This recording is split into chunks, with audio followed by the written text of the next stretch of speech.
Dear friends, welcome to another episode of Military Ops. In this video, we will discuss how Trump's rhetoric regarding control over the Panama Canal, Greenland, and Canada will impact the relationships of the three largest powers with the rest of the world. In the week leading up to his inauguration, Donald Trump once again captured global attention by declaring that incorporating Greenland into American territory is an absolute necessity. Trump cited national security reasons, arguing that the territory's strategic location is vital for protecting U.S. interests in the Arctic. Not stopping there, Trump also suggested that Canada should become the 51st state of the United States, stating that such integration would facilitate economic and military cooperation between the two countries. However, reactions were swift and strong, with Canadian leaders rejecting the proposal and labeling it absurd and disrespectful. Greenland, through its prime minister, also reaffirmed its sovereignty, stating that the territory is not for sale. And as if all this were not enough, Trump reiterated previous statements in which he demanded control of the Panama Canal, prompting Panamanian President José Raúl Quintero to describe Trump's comments as a serious affront to his country's sovereignty. These statements have sent shockwaves through international diplomacy, raising questions about the United States' commitment to its allies in the established world order. One of the pillars of the post-World War II international order is the respect for state sovereignty. This principle has been the foundation for alliances like NATO and the multilateral relationships that uphold the global system. Nicholas Burns, the U.S. ambassador to China, warned that threatening the sovereignty of allies such as Canada and Denmark puts the credibility of the United States at risk. According to him, insulting long-standing allies is a strategic mistake that undermines the U.S. position when dealing with adversaries like China and Russia. Furthermore, Burns emphasized that such a stance contradicts the U.S.'s own message regarding the inviolability of borders, particularly in the context of disputes in the South China Sea, and most notably, in the brutal and devastating invasion of Ukraine. The issue here is simple yet profound. How can the United States demand respect for the sovereignty of other countries while suggesting the annexation of allied territories? To understand the seriousness of this topic, we must revisit the history of cooperation between the United States, Canada, and Denmark. Following the attacks of September 2001, both Canada and Denmark played crucial roles in supporting the United States. Canada, in particular, not only opened its airspace to diverted planes, but also mobilized troops to Afghanistan as part of the U.S.-led coalition. Denmark was also a key partner, contributing troops and logistical support to various international missions.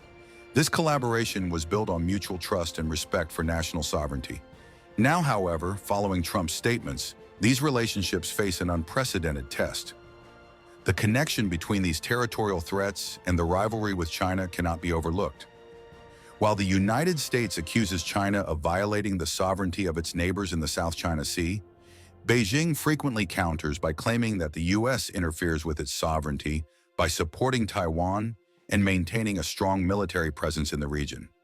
When Trump suggests annexing Canada, Greenland, or forcibly taking control of the Panama Canal, he provides China with a powerful narrative to undermine the U.S.'s position.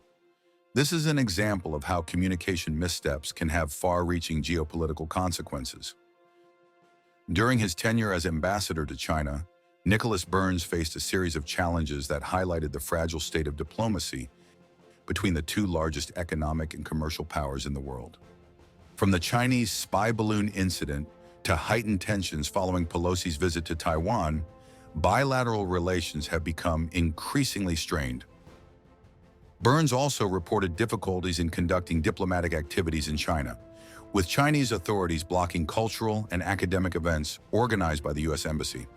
These and other incidents underscore how diplomatic relations can be used as a tool for exerting pressure. Another point of friction between the United States and China is fentanyl, a synthetic drug that has fueled the opioid crisis in the U.S. Trump advocated for tougher sanctions against China, while the Biden administration sought cooperation to shut down producers of chemical precursors. Burns argued that diplomacy has been only partially successful, but acknowledged that much work remains to be done. Another crucial aspect to consider is Russia's reaction to these statements. Vladimir Putin has consistently used the narrative that the West is hypocritical in its rhetoric on sovereignty. According to Putin, Western interventions in the Middle East and support for resistance movements, such as in Ukraine, are examples of how the United States and its allies disregard the sovereignty of other nations when it serves their interests. Now, with Trump openly suggesting the forced incorporation of allied territories, Putin gains even more ammunition to justify his actions in Ukraine. He can argue that he is merely following the US's example, protecting Russian interests and reclaiming territories he considers historical. This narrative not only strengthens Putin's position domestically, but could also garner sympathy from other countries that view American actions as imperialistic. This is a clear example of how thoughtless statements can have global repercussions and reinforce narratives that weaken the international order. In the case of Russia, a country with which the United States has virtually severed relations, the situation becomes even more complex.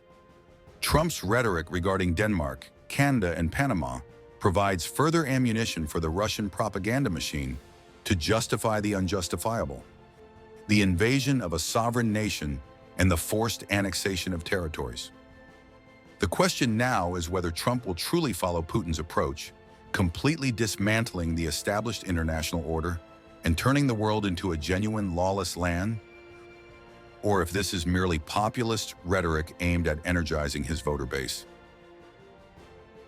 Let me know in the comments what you think about Donald Trump's statements. And if you haven't subscribed to the channel yet, make sure to do so now and hit the notification bell so you don't miss any videos.